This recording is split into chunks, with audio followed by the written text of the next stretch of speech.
Bonjour à toutes et à tous, je m'appelle Charles Langlois, je suis directeur commercial des résidences Danae. Aujourd'hui on fait cette petite vidéo afin de vous expliquer les documents administratifs à fournir lors de votre entrée, afin que votre dossier puisse être complet. Les documents administratifs à fournir, donc dans un premier temps tout ce qui va être papier d'identité, photocopie ou document PDF de la carte d'identité recto verso, photocopie de votre carte vitale, de votre mutuelle et également l'attestation de prise en charge de la sécurité sociale. Si vous avez une attestation de prise en charge pour les dossiers APA et PCH, n'hésitez pas à nous les transférer. Nos résidences sont éligibles pour ces dossiers-là. Donc dernier document d'identité, les coordonnées des personnes à prévenir en cas d'urgence. Donc un proche, un aidant, un voisin ou autre.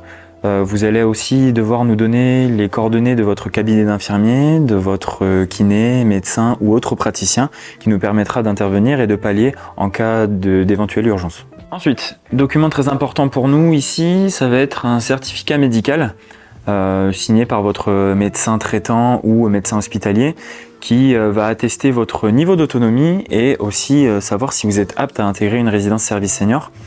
Dans ce certificat, il y aura retranscrit le niveau GIR. Le niveau GIR, en fait, ce qui va attester votre niveau d'autonomie, tout simplement.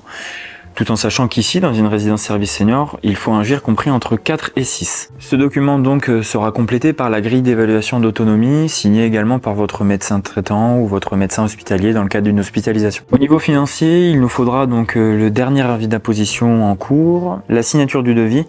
Généralement, le devis, vous le faites avec la personne responsable de l'établissement qui va retracer donc le prix de la location ainsi que les services, le cas échéant, si vous prenez des services.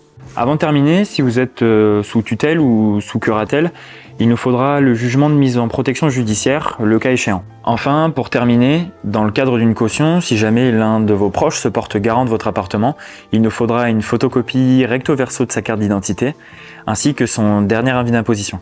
Bien évidemment, nous restons à votre disposition si vous avez besoin d'éléments supplémentaires, si vous avez besoin d'aide. Nos équipes se tiennent à votre disposition, que ce soit par téléphone ou même par mail. N'hésitez pas, le but étant que votre entrée se passe dans les meilleures conditions possibles.